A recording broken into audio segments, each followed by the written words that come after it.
Aujourd'hui, un coup de projecteur sur le réseau de crèches privées Maison Bleue qui travaille, vous le savez, avec des centaines d'entreprises et des collectivités et qui a dû s'adapter, elle aussi, aux nouveaux modes de vie et de travail des parents. Pauline Tadevin. Petit à petit, les tout-petits retrouvent le chemin de leur crèche.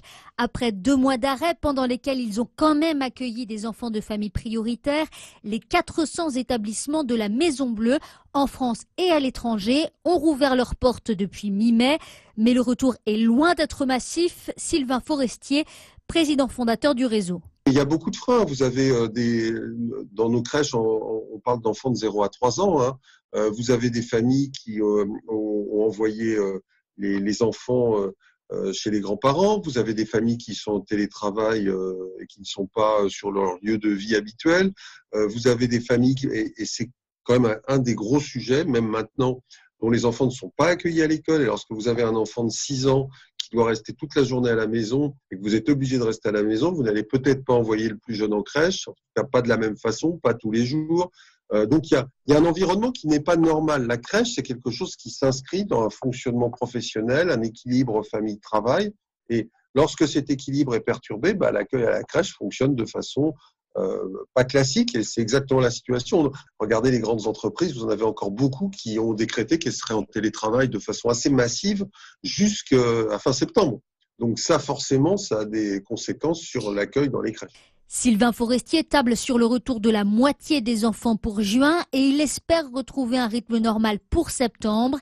L'impact économique, bien sûr, sera important, à peu près 20 à 30% du chiffre d'affaires, d'après le dirigeant qui estime quand même avoir pu limiter les dégâts grâce aux aides publiques, aux actionnaires et aussi aux centaines d'entreprises partenaires qui l'ont soutenu financièrement. Nous avons continué à avoir beaucoup de frais, nos loyers, nos frais de siège, avec des recettes qui sont effondrées, puisque je tiens à le préciser, on n'a pas du tout facturé les parents pendant la fermeture des crèches, donc on n'avait plus de recettes. Donc on a demandé à nos clients réservataires entreprises de nous aider, et pour la quasi-totalité, ça a été assez positif. Depuis le début de la crise, la Maison Bleue a gardé le contact avec les familles en leur envoyant des newsletters et même des tutos pour aider les parents.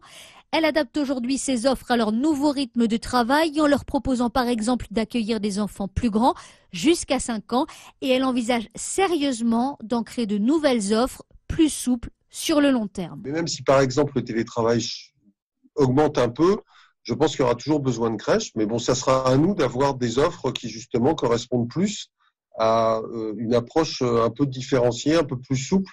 Je pense qu'on va sans doute réduire les amplitudes. Pour plein de raisons. Les gens ont peut-être envie d'avoir des équilibres de vie professionnelle, vie personnelle meilleurs et donc de rester moins longtemps au travail. Ils vont vouloir peut-être avoir des lieux d'accueil de leurs enfants plus proches de chez eux, s'organiser différemment.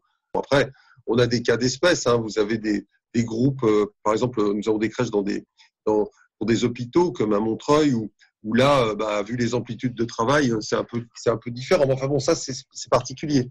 Mais je pense qu'on va réduire quand même un peu l'amplitude. Merci Pauline Tadevin. Il est 6h24, on est très